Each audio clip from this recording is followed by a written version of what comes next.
Olá, boa tarde. Começa agora mais uma edição do Gazeta Entrevista ao vivo. E estamos aqui nos estúdios da TV Gazeta. Nesse primeiro bloco, eu converso com o vereador Marcos Luz. Eu preciso lembrar ao telespectador da TV Gazeta, do Gazeta Entrevista, que ontem iniciou o ano letivo em toda a rede municipal aqui de Rio Branco. São 25 mil alunos da rede pública aqui de Rio Branco. Então são aqueles curuminzinhos pequenininhos, os camaradinhas que ainda têm um longo caminho a percorrer na vida escolar. Bom, a Prefeitura de Rio Branco se comprometeu a fornecer para esses alunos da rede pública de ensino uns kits com alguns materiais básicos para o estudo. E são 25 mil. O investimento anunciado era de mais de 2 milhões de reais. O vereador Marcos foi até algumas escolas e se deparou com uma situação complicada. Viu pais olhando para os filhos, filhos olhando para os pais e as mãos vazias porque o material que a prefeitura havia se comprometido a doar não foi doado. É isso mesmo, vereador? Essa história, claro que a prefeitura deve ter as suas razões para não ter entregue os kits para todos os 25 mil alunos. Mas essa explicação lhe foi dada? Olha, então, quero te agradecer pelo convite, cumprimentar os telespectadores, os internautas. De fato, foi uma situação que eu acompanhei ontem na escola Ismael Gomes, Eufrosina e Gessé Santiago, muito ruim, porque é como você acabou de falar, os filhos olhando para os pais olhando para os filhos. Então, é lamentável te dizer isso, né? Mas a prefeitura, a propaganda enganosa é a alma do negócio da prefeitura, até parece. Porque a prefeitura divulgou que 25 mil alunos inscritos receberiam o kit escolar. Janeiro, fevereiro, nós estamos na metade de março. E o que aconteceu? Ontem as aulas começaram e nada foi entregue, nem sequer um lápis.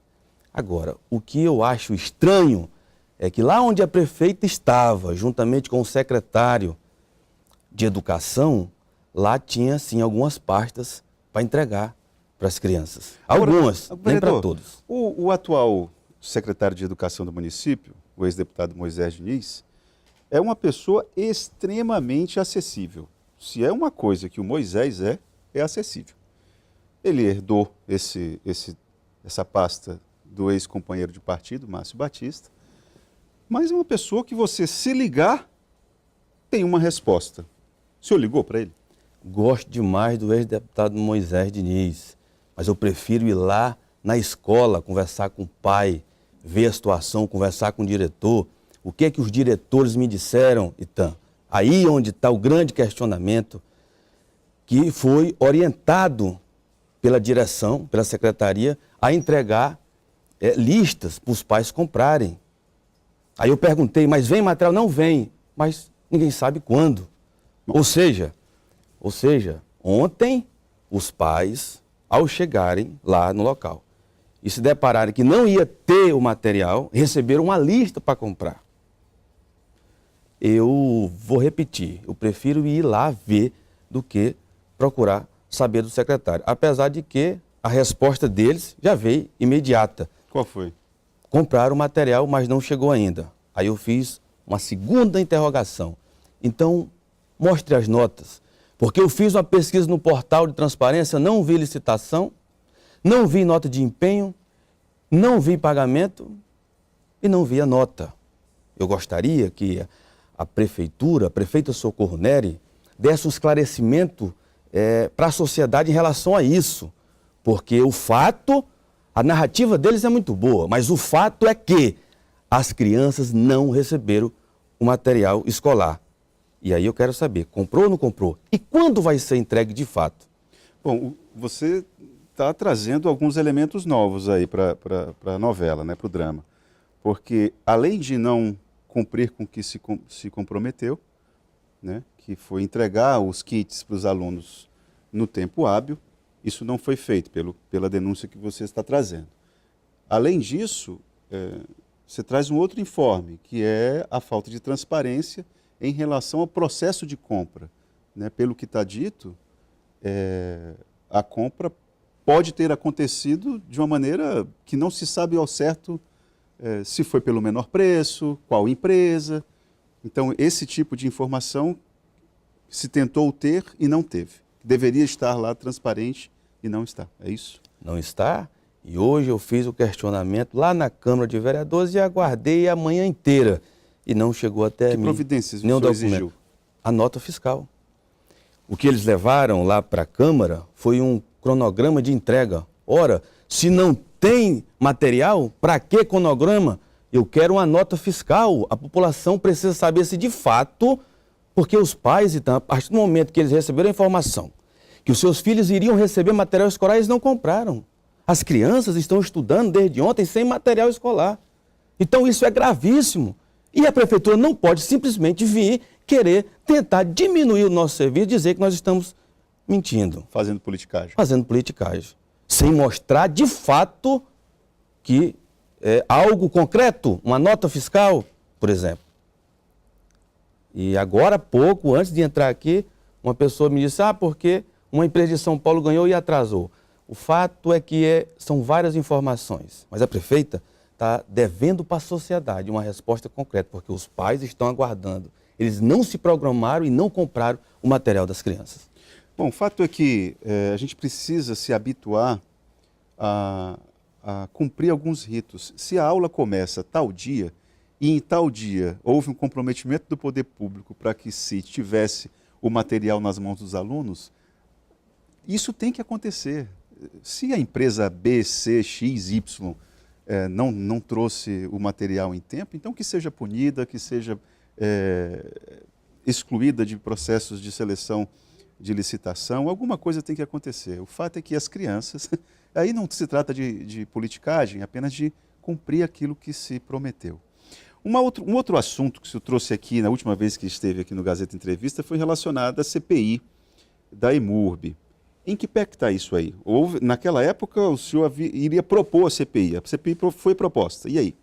Olha, então, faço aqui questão de dizer, eu disse para você que o requerimento iria ser aprovado, porque eu já tinha garantia, foi aprovado, porque eu já tinha garantia dos vereadores, porque uma CPI para ser aprovada na Câmara é preciso de um terço dos vereadores, ou seja, são 6 vereadores. Então, quero aqui destacar, se você me permite, vereador N. Lima, vereador Célio Gadelha, vereadora Lene Petecão, vereadora Sandra Asfuri, né, vereador Emerson Jarude e eu. Então, 6 assinaturas, o requerimento foi aprovado. O regimento interno da Câmara diz que para uma CPI nascer é preciso ter denúncias, e tem diversas denúncias pela imprensa, e precisa ter indícios de provas. Eu juntei ao requerimento 532 páginas, atas, contratos, ofícios, ou seja, um robusto material com forte indício de corrupção lá na EMURB. O que é que eu estou aguardando hoje? Um parecer da mesa diretora. Aliás, um parecer do jurídico, que a mesa diretora está aguardando, que já me disse, para que o presidente, porque agora está na mão, então, do presidente da Câmara. Agora é ele que diz. É a mesa diretora, é ele que diz quando é que vai ser instalada a CPI. O que eu posso dizer para você é o seguinte, essa CPI, então, ela não deveria ter nenhuma resistência lá na Câmara. Por quê? Por quê? Que elementos ela traz? Como é que o cidadão pode se identificar com ela? Exatamente. Nós temos, como eu acabei de falar, nós temos há 1 ano e pouco, o diretor-presidente foi preso, né? Nós temos denúncia agora, como eu te falei, 532 páginas com fortes indícios de corrupção. Compra superfaturamento de brita. Os diretores da EMURB foram lá, não explicaram nada com nada. A denúncia mais grave é de pagamento de 1 milhão a um empresário de forma irregular. Agora, quando eu falo para você, Itan, que não deveria ter resistência lá na Câmara, é porque é próprio do Legislativo investigar, fazer a investigação, esclarecer para a sociedade os desmandos na gestão pública. Agora, algumas coisas também me causam estranheza Por exemplo, o filho da prefeita é advogado do Jackson Marinheiro, o mesmo diretor que foi preso há um ano atrás. Mesmo diretor da EMURB. Da EMURB. Aí você me diz, mas qual o problema? Ele é advogado? Ele não pode ser punido por ser filho Não tem problema nenhum, né? Não tem problema nenhum. Isso. Agora, a partir do momento que ele vai para as redes sociais e diz que a Câmara de Vereadores está sendo pautada por empresários, ele deve saber de algo. E eu como propus o requerimento, e ele sendo aprovado e sendo instalado a CPI, automaticamente eu vou fazer parte. Então eu vou convocar ele, o senhor André Neri, para ele esclarecer essas coisas. Então eu estou vendo aí gente se mexendo para enterrar a CPI. E eu espero e acredito muito no presidente Antônio Moraes, que ele jamais vai permitir que isto aconteça, porque eu, como autor do requerimento, e os 5 vereadores, nós cumprimos o regimento. E tudo que o regimento pediu está lá. Então agora, aliás, a CPI já tinha sido instalada há muito tempo, porque foi dia 14. Né? Que dia é hoje? Me desculpa, hoje. Hoje são 12. Ou seja, já está completando um mês. Um mês. Vereador, só reforçando aqui o início da nossa conversa, tem aqui a fala do Rodiclei. Eu me chamo Rodiclei Braz, minha filha estuda na Escola Municipal Jorge Félix Lavocá, localizada no bairro Jardim Tropical. Acabei de deixar minha filha na escola e conversei com a diretora a respeito do material escolar. Ela disse que não tem uma data prevista para a entrega desses materiais. Isso aqui segundo o Rodiclei Braz. Eu queria desde já, informar, se o secretário Moisés Diniz estiver nos assistindo, o espaço está aberto, a gestão está sendo colocada em xeque aqui, o espaço está aberto para que possa ser feita a correção que é devida. Bom, vereador, você falou a respeito de transparência, né, na Prefeitura de Rio Branco. Eu queria também dizer que há falta de transparência na Câmara de Vereadores. Por que o senhor também não cobra da Câmara de Vereadores mais transparência? Hoje, por exemplo, se eu for saber quanto que um vereador gasta com combustível, com gastos para manutenção do mandato, eu não tenho essa informação assim de forma transparente. Pode ser que um ou outro parlamentar coloque isso em rede social por uma iniciativa própria, mas isso não está de forma institucionalizada. O que falta para o parlamento? Você tem razão. E foi uma das coisas que eu logo fiz o compromisso com a sociedade que eu iria fazer. O que aconteceu? Existe também agora uma nova presidência. O nosso presidente Antônio Moraes assumiu agora em janeiro. E aí, Itan, nós temos que dar um prazo, porque é melhor que ele diga isso, mas ele fala que a gestão passada deixou digamos, algumas ferramentas inacessíveis. Né? E aí ele precisa de um tempo para resolver essas questões. O tempo nós estamos aguardando, mas você pode ter certeza. Aliás, não é só eu não. Lá tem muitos vereadores que cobram isso. Eu não tenho problema nenhum que a população saiba quanto é que eu ganho, quanto é que eu gasto. Não tem problema nenhum, até porque eu tenho todo o interesse que a população saiba disso, até para me cobrar. Claro. Você tem um projeto também, que aí eu não sei se está querendo fazer um mimo com a imprensa, em relação à questão dos estacionamentos. Como é que é esse projeto? Que projeto é esse em relação a estacionamentos de carros vinculados a empresas de comunicação? Isso explica melhor. Não é mimo, não, é necessário, viu, Itan? É necessário. Nós precisamos da imprensa, nós precisamos que a imprensa divulgue e informe a sociedade as notícias quentes, né? A notícia que acontece naquele exato momento.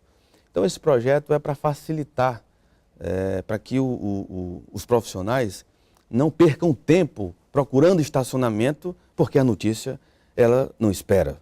Então, nós já fui apresentado, agora está no jurídico, o jurídico vai dar o parecer, vai vir para o plenário e vamos aguardar, mas eu acredito que não vai demorar muito.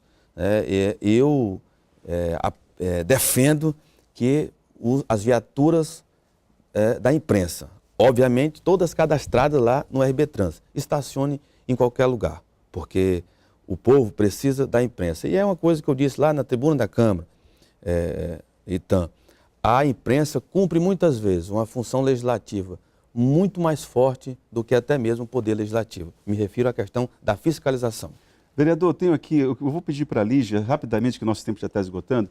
Lígia, se você pode filmar essa lista, ó, um internauta aqui, um telespectador, mandou a imagem dessa lista com que ela recebeu, ao invés de receber o material das escolas municipais, ela recebeu foi essa lista com uma série de materiais escolares, enfim, de manutenção aí para o início do ano escolar. Vereador, queria agradecer a sua participação aqui.